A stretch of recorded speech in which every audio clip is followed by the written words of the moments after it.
are going to record today's meeting. That way, if you do want to watch it again after the meeting's concluded, you'll be able to find that on our website. We do upload past presentations periodically, so you'll probably be able to see this sometime in the next couple of weeks up on the website if you have any other follow-up questions. All right, so we're going to go ahead and get started. So today's presentation is on optional practical training, also known as OPT. So what is OPT? If you're unfamiliar with the term, OPT is optional practical training. It's defined as temporary employment for practical training directly related to the student's major area of study. So what that means is that your OPT opportunity has to be a temporary position that is furthering your studies through, on-the-job experience. So it needs to be work related specifically to your major, not a minor, not just something you're interested in. There are a few different types of OPT. We're going to focus on post-completion OPT, which we have bold here, but there also exists a pre-completion OPT, which is applicable for some types of grad students. We don't usually recommend it, but it is something that exists. And there are also optional cases that can be available to some students, like a STEM extension. That's for students who studied a science, technology, engineering, or mathematics degree. There is a designated list of majors that you're permitted to apply for this extension after you complete post-completion OPT, and we'll go into that in more detail today as well. And there also is a CAP-GAP extension, and this is for students who have gone through the H-1B process, and we'll touch on that maybe towards the end as well today. So post-completion OPT is our most common type of OPT. It's what almost all of our students pursue, and you're eligible for it if you are in lawful F1 status, if you have been enrolled in a full course of study for at least one academic year, so that means in autumn semester and the spring semester, and you must be in the US when you file for OPT. So you should have entered the US and remained in the US after graduation to be able to apply for your OPT. You also should not have been authorized for OPT more than 12 months at this level of your degree or at a higher degree level. So if you're a bachelor's student, you should not have already had a bachelor's degree that you used OPT to complete for more than 12 months. You should also not have engaged in more than 12 months of full-time CPT. CPT is curricular practical training, and that would be for the current degree level. It does not apply to other degree levels. It also should be specified that it is for full-time, so nothing more than 365 days of full-time CPT would be allowed in this situation. There are some additional rules and regulations. Your work must be directly related to the major field of study. We touched on this before, but if you're hoping to participate in OPT, you need to make sure that your work that you're completing is directly related to your major. If you have multiple majors that you receive at the same time as your degree, you may be able to work in either of those majors, but a minor does not satisfy this requirement. You should also be sure that you are working for at least 20 hours a week. We authorize OPT after graduation or after your completion for the full-time category. So full-time is requiring at least 20 hours or more per week. Your work can be paid, it can be unpaid, or it can be a volunteer position. However, the prior two bullet points still apply. It must be related to your major, and it must be at least 20 hours a week of work. You can hold multiple jobs while on post-completion OPT. You should note that, again, all of the above apply. So you can't have a job that relates to OPT and then a side job that doesn't. All of your jobs must be related to the major. Some additional rules are that there's a maximum of 12 months of post-completion OPT work authorization that is granted for each degree level. So if you have already engaged in more than 12 months of OPT at the current degree level, you would not be eligible. However, if you do have a STEM major, you may be eligible for a 24-month extension after you've completed your post-completion OPT, and we'll touch on that in more detail again later in the presentation. For you to apply for OPT, you will apply either before graduation or shortly after, and you can actually remain in the US and maintain your status while the application is pending. It does not get approved immediately. It does take some time, and you will be able to maintain your status as long as you've actually submitted the application and remain in the US. You also cannot start your work until you have received your EAD. So as I mentioned, your application may not be approved immediately. This is normal. If there is a delay, just keep in mind that you are maintaining your F1 status, but you cannot participate in any work until you have received the actual card and that you are within the authorized period that will be listed printed on the front of that card. While on OPT, there are also some additional regulations of how long you can be unemployed. So if you have not already obtained a job offer at the time of applying for this benefit, you can continue on your F1 status and maintain your OPT for up to 90 days where you're unemployed during the entire 12-month work authorization. So this means if you don't have a job right away and you use 45 days of unemployment, you would still have 45 additional days for the rest of your 12-month period, as an example. You'll be issued a SEVP portal, and that does come with a 90-day counter. If you receive a notice that you are nearing, or if you notice in your portal that you are nearing a 90-day period, you should note that that would end your F1 status and you would be required to depart the US, so you cannot exceed 90 days of unemployment. On the other hand, if you decide to end your employment early for any reason, or you do not want to participate in OPT after applying, you should inform OIA of this, and you will still be required to depart the US before reaching your 90th day of unemployment. So now that we've covered some of the basic regulations, we're going to go through the application process. There is essentially a two-step part of the application process, but we're going to go over how you apply for your OPT designation or recommendation from our office first. So you'll have to complete the required documents with our office. You can apply with our office and to USCIS up to 90 days before your anticipated program end date. So if you're graduating, for example, in the summer term, you're already eligible. You can see that you're eligible to begin applying as of May 8th. If you are still wanting to apply, you're still eligible because you can apply up to 60 days after. You do receive a 60-day grace period after your graduation, and you'll be eligible to apply for OPT up until October 5th of this year. Now, if you're ahead of the game and you're talking about the autumn term, then you'll be able to start applying starting September 18th, 2023, and ending next year on February 15th. So there's a pretty large window when you can apply. We do generally recommend applying sooner rather than later because processing times do require, it's usually a matter of weeks, but it can extend longer in some situations. So applying sooner is what we recommend. Once you've decided when you're ready to apply, based on your program end date, you'll want to complete the online post-completion OPT C3BE form. So it's a very big mouthful. We call it most often the post-completion or the C3BE form. It's an e-form, and you will fill it out, and then you will include your academic advisor's information and email address, and then you will be able to submit it and then it will automatically be directed to your academic advisor to electronically sign after submission. Once they have completed their signature process, then it would be forwarded to our office so that us immigration coordinators here can actually process the petition and request.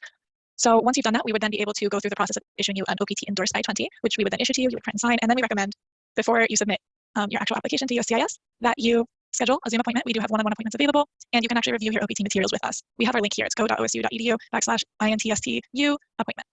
It's also available on our website. So this is what that form that I'm discussing looks like. It has a space for you to put your information like name, university ID, your CVIS ID, which is located on your form I-20. It starts with N00. Your date of birth. You'll need to confirm that your majors and minors, if any, are appropriately included, but you don't need to usually change this, but it will match what's on your I-20 as well. Most importantly, you'll have to determine a start date. So you will have to choose a start date to request to USCIS for when you would like your OPT to begin. This start date that you would like your OPT to begin is just a request. However, it does have some requirements. It must begin within 60 days of your program end date. So whenever your program ends, it has to be in that 60-day grace period that you requested to start. Once you request that date, we cannot change it. That's what the requested day will be for your start date.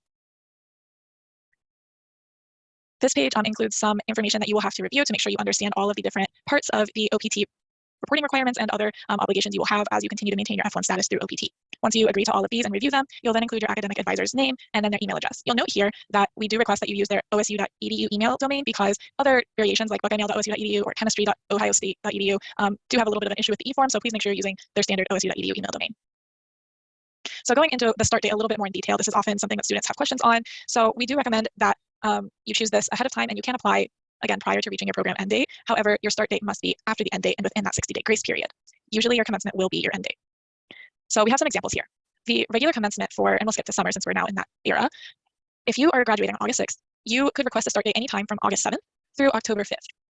You can't request to start your OPT anytime after October 5th. You can't start your OPT before you graduate. If you're, again, ending on the autumn 2023 commencement, then your commencement date is December 17th, so you would not be able to request to start OPT until the 18th of this year until February 15th of 2024. If you don't apply in the 90 days prior to your program ending, you can still apply during this grace period and during the start date period. However, you must apply before these end dates that are listed as well. So July 6th was the last day to apply for spring. October 5th is the very last day you could apply for summer. In autumn, it would be February of next year. We do not recommend waiting that long. If you're an undergraduate student, you don't have flexibility, so we keep mentioning your program end date. All of our undergraduate students' end date is your commencement date, so you don't have to worry about that changing. However, some graduate students may have some more flexibility if they've completed all of their coursework.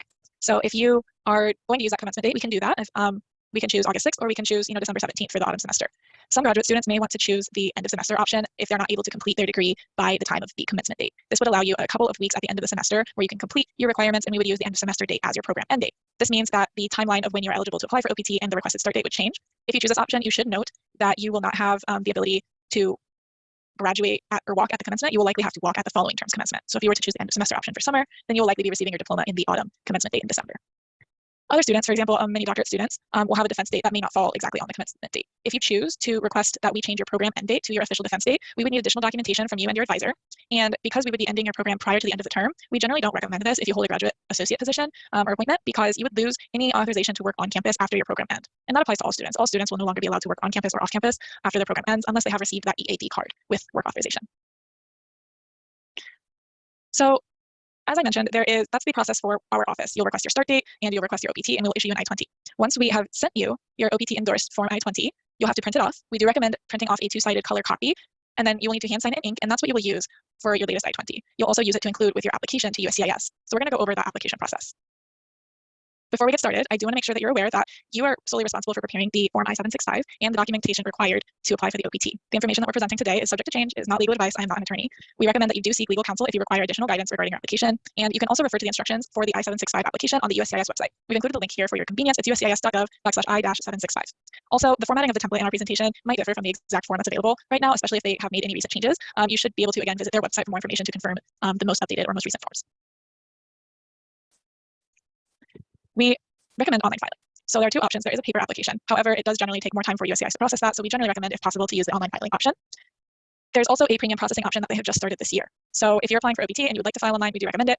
If you want to apply, make sure that you do not do so until you have already received your I-20 from our office. If you apply before receiving the I-20 from our office, then the application will likely be denied and can cause some difficulties. So starting April 3rd this year, they did start the premium processing option.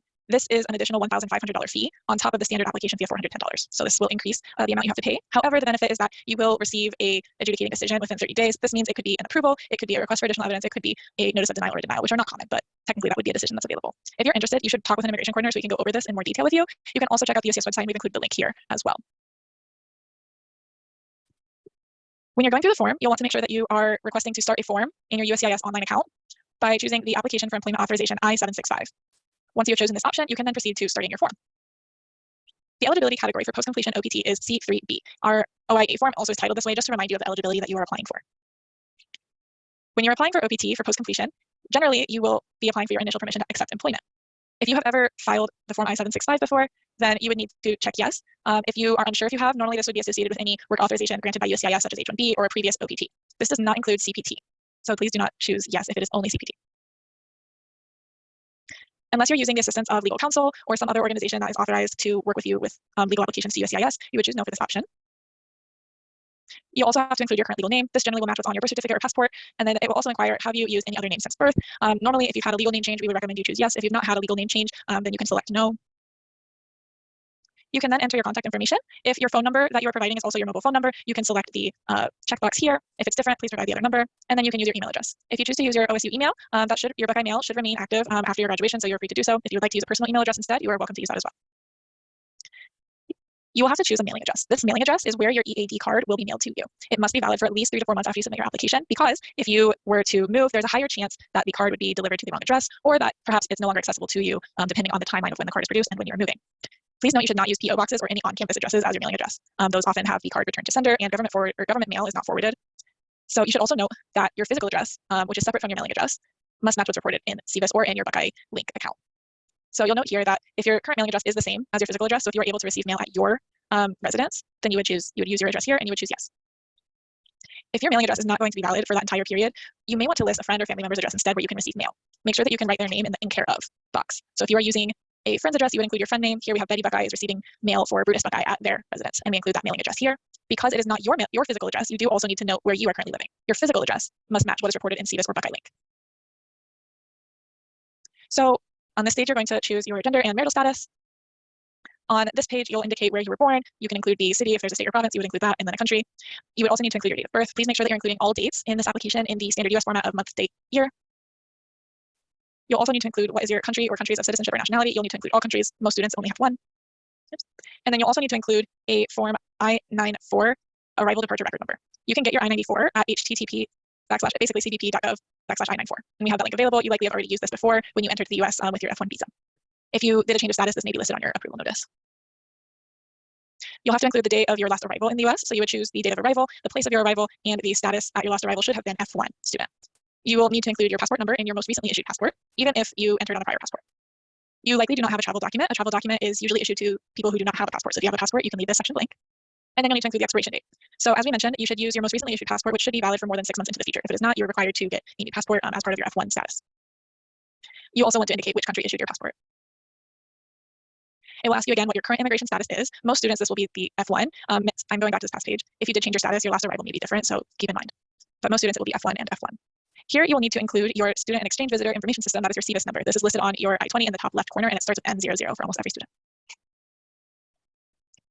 On our next section, it will ask about your A number and your USCIS online account number. If you've never applied for OPT or another immigration benefit before, you likely do not have an A number, and so you can indicate that on the form. If you've never used the USCIS online filing, you also probably do not have an online account number, and this will remain checked as well. If you have previously applied for OPT or another immigration benefit from USCIS and you do have an A number, this would be known as the USCIS number on your EAD card. You would include that number here. It is a 9-digit number. You may or may not have the online account number. If you do, it should automatically populate. The next section will ask you about your Social Security number. If you have not already received a Social Security number or a Social Security card, then you'll need to indicate the following. So we'll start on the left here. You'll mark that no, you have never been officially issued a card, and then you would want them to issue you a card for your OPT employment. You'll need to consent to disclosure so that USCIS can provide the Social Security Administration information so they can issue you the card, and then it will ask you to include your father's birth name and your mother's birth name. If you do already have a Social Security number and they've issued you a card before, then you would just need to indicate that yes, you have received a card and include your Social Security number, and that you do want the Social Security Administration. You do not want them to issue you a new one because you've already received one. Moving on to the evidence section, one of the pieces of evidence that you're required to include is a 2 by 2 inch, so 2 inches by 2 inches photo. You'll have to be in front of a plain white background with limited shadows. It needs to be clear. You cannot wear glasses, headwear. There is a little bit more information available on the USCIS and the Department of State websites, and they also include a photo composition tool that will help make sure that your photo meets the requirements. You should note that you need to use a photo that has been recently taken. That means within the past 30 days. You cannot use a photo that you have used with a previous application or that you've used for any other processes like visa application. If you're not familiar or if you don't use the imperial system as often, do know that 2 inches by 2 inches is 51 millimeters by 51 millimeters or 5.1 centimeters. The next piece of evidence you'll have to include is your I-94 arrival and departure record. As you can see on the right, this is what almost everybody's I-94 looks like at this point because they are almost exclusively issued online. You'll be able to search this with your passport information, and you can do that at cbp.gov/I-94. At some border entries on the land border, or if your entry was a long time ago or through a change of status, you may have a paper I-94, and it will look probably something like what is on the left. If you have this, you should make a copy of it, and you will need to upload it into the section. So in either case, make sure you're uploading a PDF copy or some other acceptable format like a JPEG into this section. In the next piece of evidence, you'll need to include either an employment authorization document or a government ID. If you've never received a EAD card before, then you'll not need to upload anything, so you'll have nothing to upload, but you will have to include your government ID. This would be a copy of your biographical page of your passport. You can see here on the top image, we have an example of what your passport copy should look like. I recommend ensuring that it shows all four corners of the document. It does not need to be cropped, it just needs to be legible and clear. If you have an EAD, I recommend including the front and back of the EAD card, and it should look like the bottom image. The next information would be previously authorized post-completion OPT or CPT. So please note that this would only be required if you have received CPT authorization at your current degree level, so through Ohio State, or if you have transferred out your prior school. And it would also include any I-20s issued for OPT at any degree level. So if you had OPT at a bachelor's level and you're now applying at the master's level, then you will need to include your I-20 for those in the past. You don't need to include every single I-20 you've ever been issued. This section where it says I-20 certificate of eligibility for non-immigrant student status, this is a section where you will upload your currently issued I-20 form. You'll need to make sure that you have hand-signed that document that we've issued to you, so you have to print it out and hand-sign in ink. They don't accept electronic signatures by students. You'll then need to scan in the copy and upload it to the section. The last area of evidence is that you may want to provide additional information. This would allow you to essentially make any clarifications or any other additional information in your application. We do recommend you include a response for this if you have any prior CBIS numbers, such as for high school, short stays, or any other schools or degrees. If you've had previously authorized CPT at this degree level, or if you have had OPT at any other degree level, then we would recommend you list the academic level at which the CPT or OPT was authorized, along with the dates of the authorization and whether that was full or part-time. Here we have an example of if you've been issued a previous CBIS ID, you would need to include that and indicate at what degree level it was. You may also want to include the school if that's relevant, but you need to just provide that information here. If you have had a previously authorized OPT, then you would need to provide the information. We see here that they've included the CBIS ID number, the degree level, if it was a full-time or part-time authorization, and they've included the dates of authorization. For CPT, it would be very similar. It would be the CBIS ID number, the degree level at which it was completed, if it was a full or part-time authorization for CPT, and the dates during authorization. Usually CPT is authorized for shorter periods than OPT. Lastly, if you see this page, this is the final page where you will submit your application. If you have made the payment, your application is officially considered filed. So do not make your payment until you're absolutely sure you have no other changes to make to this application. If you would like to schedule a virtual advising appointment, we recommend doing that before submitting payment so you can make any changes if needed. You will receive a receipt notice. It's issued electronically and you'll receive that right away. You should also receive a paper notice in the mail a couple weeks later. So that's the first step of applying with USCIS. However, USCIS still needs to provide you with your EAD card. So the EAD card can take up to 3 months to process is normal. We do see that some students receive it very quickly, especially if you're using premium processing, you would have that 30-day turnaround time. If you are requesting your EAD or your OPT earlier in the semester, so closer to that 90-day mark before your program ends, we generally see that you receive your card in time. If you wait until the last minute, it may encounter a delay before you're able to begin working. Again, you cannot start working until you actually receive the physical EAD card in the mail and that you're within the dates listed. So if you receive the card early because you applied early, you can't start until you're within the dates listed. If you, for some reason, have requested OPT and you pass the start date that you request, you still cannot begin until you actually receive the EAD card in hand. Once your application's been approved, you'll also receive an email from SEVP and you'll need to register your portal. So once you register that portal, you can provide any employer information, and then you'll want to actually report that to us using our OIA OPT reporting form. We have that on our website. It's available on our forms tab. And you'll need to include a copy of your EAD and then make sure that you've updated the portal ahead of time so that we can review your record. The emails from SAVP and OIA should be sent to your OSU email, and you can maintain that by keeping your password up to date even after you graduate. So in your portal, I mentioned that you'll need to update it. The information that you'll need to be updating is your address information, your contact information, and your employer information. If you're a STEM student and you're applying for the STEM extension, there's also going to be an option for you to update supervisor information. So you'll only be able to access the portal when your OPT period is active. So I mentioned that if you receive your EAD card early, you might not actually be able to access the portal until you're within that OPT period. So usually around the week when you start or when your employment authorization starts is when you'll be able to access the portal. You'll receive the email to register the account from do-not-apply.sevp@ice.dhs.gov. We do recommend that you add this email address to your trusted senders list, that you check your spam and junk mail folder. Don't ignore these emails because they are official emails from the SEVP body so that you can actually register your portal.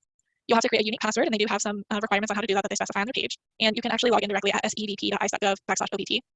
If you forget your password or for some reason don't have success logging in, you do have up to 3 attempts before they will lock you out. Your portal will also lock you out if you are not logging into it or using it after 45 days. So we do recommend that you log in once a month just to make sure you can always access that. If you do lose access for some reason, you can reach out to our office and we will work with you to try and get that reset for you. In addition to confirming your own information like contact details, you'll also want to make sure that all of your OPT employment is registered in this portal. It is required. You will need to include the name of the employer, so the company, but not necessarily your supervisor. The address where you are physically working, so this may be different than the headquarters. If you're not working at the headquarters, you'll need to include the site address where you are actually completing the work. you'll need to include the start date of your employment, and you'll need to note that if you are not including the correct start date, this can impact your 90-day counter, so make sure this is accurate. You're required to report anything concerning your employment within 10 days. So you have to do this within that 10-day period, otherwise the portal will actually not allow you to input any information, so please make sure you do this in a timely manner. Also, as I mentioned, because you may be working with a staffing agency, or if you're working remotely from home, you'll need to inform us because we'll need to assist you with determining how to report that properly in the portal. Also, if any of the above information changes, you'll have to include that update in the portal as well. You'll need to be able to provide a end date if you stop employment, or any updates if you change employment. If anything changes, you should not delete any of the employment that you've entered. That can cause problems for your record and your status. In the portal, you're also required to discuss how there is a direct relationship between the employment that you have taken on and your major. It's your responsibility to explain this in the portal, and we will review that and maintain it, and that's part of why you have to report using the OIA OPT reporting form. If your major is not related to the employment that you're doing, that would result in a status violation and an end of your F1 status. So it is important that you do take this seriously and make sure that the work you're doing is related to your major. I have here a sample explanation of, for example, someone who pursued a PhD in computer science, what they might list in that explanation. So they would say something like, I'm employed as a computer information research scientist at ABC Research Institute. I work as part of a team of scientists and engineers that designs experiments to test the operation of various software systems. My work builds on research in complex algorithms and machine learning, which I studied as part of my dissertation. This is short, but it does provide a good explanation of how what the student is doing in their OPT experience relates to what they did at OSU for their degree. There are some additional reporting requirements. You'll need to submit the OIA OPT reporting form after any updates. Your portal also has to be updated before you submit that form so we can review what you've inputted. Once we receive your employment update, we will be able to process a new I-20. So if you're not keeping your portal up to date, we cannot issue you a new I-20. So make sure that you keep that up to date to make sure that any I-20 we issue to you is going to be accurate. If you make any mistakes or you have any updates, you should reach out to us, but please be advised that if you're making updates, only updates to the name of the employer, the start or end date, or the city of your employment will generate a new I-20. Other changes won't necessarily need a new I-20 to reflect those changes. You should also note that violations of your immigration status are serious, and so it's very important that you keep yourself informed because unfortunately even accidental violations are still violations. If you do have any other types of changes that may need to be reported, such as a legal name change, a change of mailing or residential address, or any change of employment, you should also report that to our office to make sure that we can help you maintain your status. Some students do want to travel while you're on OPT, and that is absolutely an option. If you are going to travel while on OPT, we do recommend that you have your Form I-20 with your travel signature, which when you're on OPT is only valid for 6 months. So make sure that your travel return date is within 6 months of your last travel signature issuance date.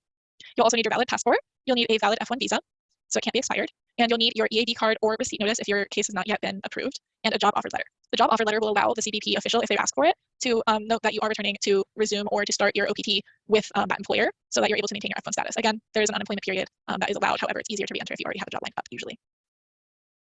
So that's essentially during OPT. Now we're going to talk about some options after OPT. We did mention before the STEM extension for those who studied science, technology, engineering, mathematics related majors. There's a caveat extension for those who have maybe an H-1B opportunity. Once you complete OPT, you may be able to actually continue your studies and transfer your record to a new school to start a new program there. If you'd like to start a program at Ohio State, you may be able to do so, and we can change the level of your current CVIS record. If you are changing your status to something like H-1B, E, something like that, some other status, you may have that option. But if you don't have any of these options or none of them apply to you, then you would need to make sure that you depart within 60 days of your OPT end. So please note that the 60-day grace period will only apply if you successfully complete your entire OPT authorization period without reaching 90 days of unemployment. If you do reach 90 days of unemployment, you do not get a grace period, and you would need to depart right away. So let's take a minute to talk about STEM extension. If you are on OPT and you have received a STEM degree, you can apply for that 24 months or 2-year extension after you complete your post-completion OPT. So as long as you are on that standard post-completion OPT when you apply, you'll be eligible, as well as these other points that I'm going to go through. You should note that you need to apply before your post-completion OPT EAD ends, and you can apply up to 90 days before. So 3 months before your EAD ends, you can actually start the process of applying for your STEM extension. There is a STEM eligible list. They did just recently issue an update that expands to a few more majors. So please make sure that you continue to monitor the DHS designated degree program list for STEM, just to make sure that when you are applying that your major continues to be eligible. You are required for the STEM OPT. You are required to have a job offer from an employer who's enrolled in E-Verify, and you'll have to demonstrate that the job is directly related to the STEM field in which you receive the major. You'll then need to prepare and sign a training plan. This is called the Form I-983. This has to be completed with you and your employer. And then you, again, are required to apply before your EAD expires. If you do, then you actually receive a 180-day extension that will allow you to continue work while your case is pending. We have more information on this on our website, and we also have provided the link to the Study in the States website here. If you do have more questions about that, you can start learning a little more there. For those who maybe are going through the H-1B process and you may be eligible for a cap gap, this is a newer process, but essentially when your student status would end, if it were to end anytime between April 1st and September 30th, we can actually request to extend your work authorization while you wait for your H-1B to be adjudicated, so it's approved, denied, etc. If this applies to you, if you do have an I-129 application for H-1B and your OPT will end between April 1st and September 30th, you should reach out to us so we can go over that process with you in more detail. So I mentioned here, every person's situation is a little bit different, so you can always reach out to us for our advising. We do have virtual appointments Monday to Friday from 1 to 4. During the summer, we are not doing in-person, but starting in the autumn semester, we will start doing in-person appointments on Wednesdays again as well. You can schedule those appointments at go.osu.edu at INTSTU appointment. And you can also reach out to us by email at iss@osu.edu with questions, or we listed our phone number as well. All right.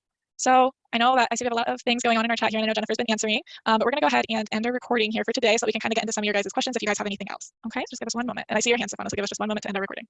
See if we can do it here.